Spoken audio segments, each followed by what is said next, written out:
to Bob Chaney. I said, hey, I got a guy to fight, you know.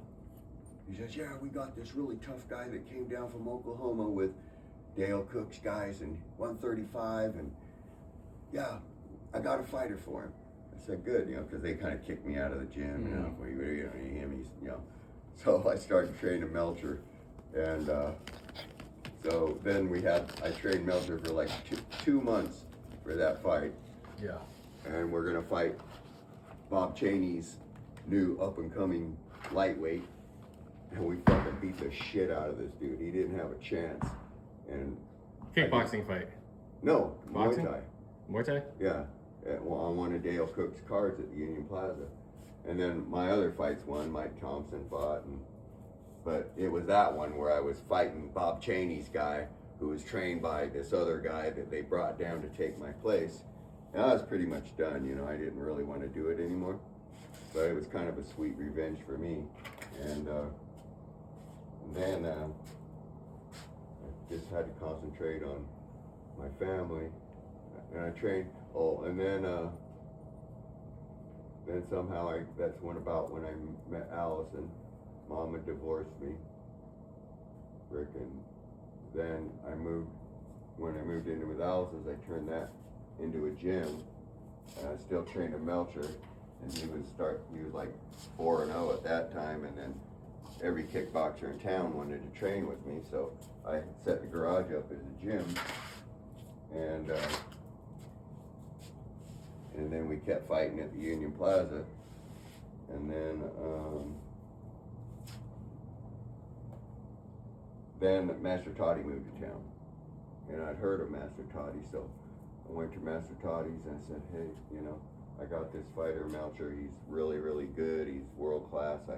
I think he'd be better with you. You know, he's tapped me out. I don't have any more knowledge to give him, and I'm probably slowing him down. And so Master Toddy said, yeah. So, and then I had a couple other fighters that started training there too, and he was just starting to get going. So I said, I'll help you with the gym here, you know, whatever you need. And I want to be an official. Oh yeah, I can help you be an official. I got connections in Thailand and da da da da da. So I said, okay. So he says, so I helped him get his gym going, and then he said, can you hold pads for my fighters? I said, yeah. Is Toddy? Yeah. So he said, well, here's how I want it done. This is what we do. Da da da.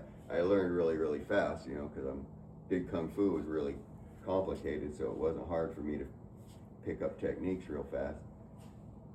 So then I held pads for him, including for Melcher, and then I hooked Dale Cook up with Master Toddy, and then we all started promoting. And then I also went to One Kick, because I used to take my fighters over to spar with One Kick's fighters, and then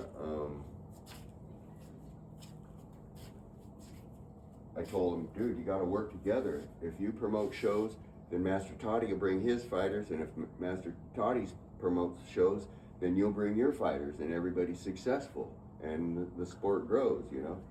So I was like a mediator to all the hotheads that wanted to fuck that guy. I'm not gonna work with him and shit. So then I gave, like I said, I gave Melcher to Master Toddy. I trained there for a while, you know, but I was kind of working on my family, you know, and it was a lot of work, you know, going to the gym all the time. So I started trying to be an official. So then when did you guys go to Thailand? That was really 2001. So that's when you started officiating, right? Yeah. Then Dale Cook was still promoting, so I told Dale, I said, hey man, can I referee? I'm not a trainer anymore. He says, well that sucks, because I really need you to do that. I said, well, fuck it, I got kids, man. He said, I understand. So then he let me referee on his cards, and that's how I started refereeing. And then I started going to the commission and trying to learn, trying to do this, do that, following that path. And I told but I didn't have time to be training fighters and all that shit anymore because I wasn't making any money at it, and I had kids I had to support and try to make right. So being official was better. So then I got to got to referee and stuff like that, and Melcher was doing good with Toddy. Toddy was taking him all over. So then Toddy said, "Well, what fighters that went to Thailand with you guys to fight?" 2000. Well, then Toddy said there's some a big tournament coming up in Thailand in 2001. He said I can send you over there and hook you up with the ministry and all that shit, and my friends will take care of you. I said okay. So then I went there like a week before Mom got there and did all the classes and all the bullshit. And hung out with all these generals and shit, and it was really cool. And then that's how that all came to be. And then what were the names of the fighters that went with you guys? Oh well, when me and Mom went there, Toddy had a pretty good gym going by then. He was training a girl named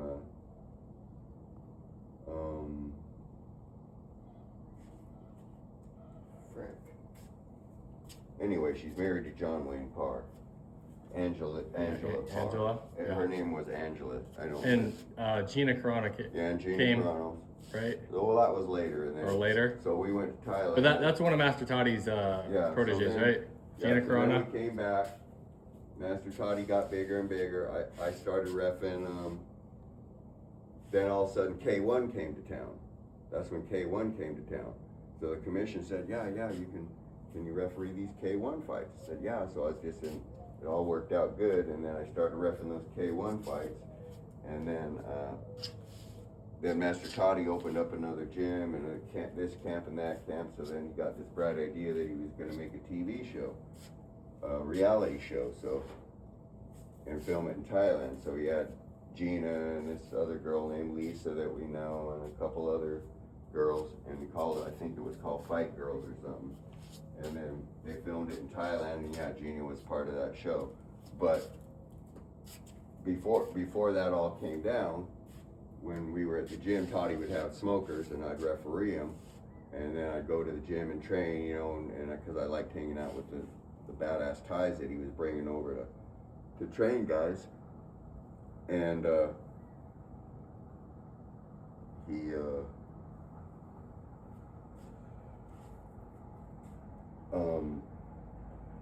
then that's when one of the fighters there was named Kevin Ross, and he had a girlfriend, and she was a big, kind of chunky girl, and he said, yeah, this is my girlfriend, it's Gina Carano, and she had a sister, a blonde girl, and so they all started training there, and they were just out of high school. I just found out last night, but Toddy looked at her and said, oh, you're a big girl, but you could be movie star. And yeah. So that he said that literally right there when he first met her. You're a little bit overweight, but you could be movie star, not fighter. And she said, no, I want to fight. So so she started training, but Kevin Ross was really good. He learned really quick, and then he was like one of Master Toddy's. There was another guy, Ben Garcia, that was at the top of the heap by that time. Melcher had kind of went and done his own thing, then Ben Garcia, then Kevin Ross, and that's who Xiao Hin trained, Kevin Ross. And then yeah, Gina did the Fight Girls, and then she also fought on a bunch of Master Toddy's cards. And so while this was all going on, her dad was one of my bosses on the athletic commission. He's a commissioner, they call him. They're appointed by the governor. They're really high. Her family owned Caesar's Palace. Okay. So his name's Glenn Carano. So he'd always say, Steve, you're gonna ref my daughter's fights, man. I said, well, I don't really pick who does it, Glenn. He said, no, you're doing it. I said, okay, man. So I refed all his daughter's fights. And then yeah, she, then MMA came along, And K1 had already been going for quite a while, man. MMA came along, and the commission asked me if I wanted to do those, you know, because I'd been watching it.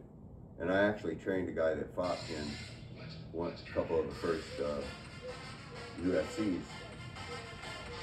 But we didn't know nothing about all that grappling and shit, you know, other than high school wrestling. So, but then you guys were still growing up, And he took us to do, where'd you meet Gustavo at? oh, that was years later. Yeah, so anyway, Gina Carano got, then they did the show, and then what happened to Toddy, why he left, because he didn't pay taxes on the production of that show. So then the government started coming after him, so he just bailed out of town. And that's when we let Xiao Hin move in here, because he didn't have nowhere to go. Gotcha. And he was sparring with Bones Adams, who was beating him up every night, who's a real famous boxer, and he was getting fucking head punched every night. He told me, I'm having headaches. I said, well, we're gonna reinvent you. You're now Master Xiao Hin, and you're not gonna go spar anymore. So then that's when we moved him in here, and then I got your friends to pay some money so he'd have a little bit of spending money and feel worthy. And then He's doing good. then what were you saying? How did Gustavo was because when I moved up here and I had started reffing the UFC and everything, John Lewis, who fought in some of the first UFCs and I knew really well, he was one of Gene LaBelle's black belts, and he's the one that got Dana White and Lorenzo Fertitta into the jiu-jitsu, and he was really good at jiu-jitsu. And he said, man, I really like to bring my kids down here. He says, well, where do you live? I said, well, I live in Henderson. He said, I just brought a guy over. His name's Gustavo, and he's at the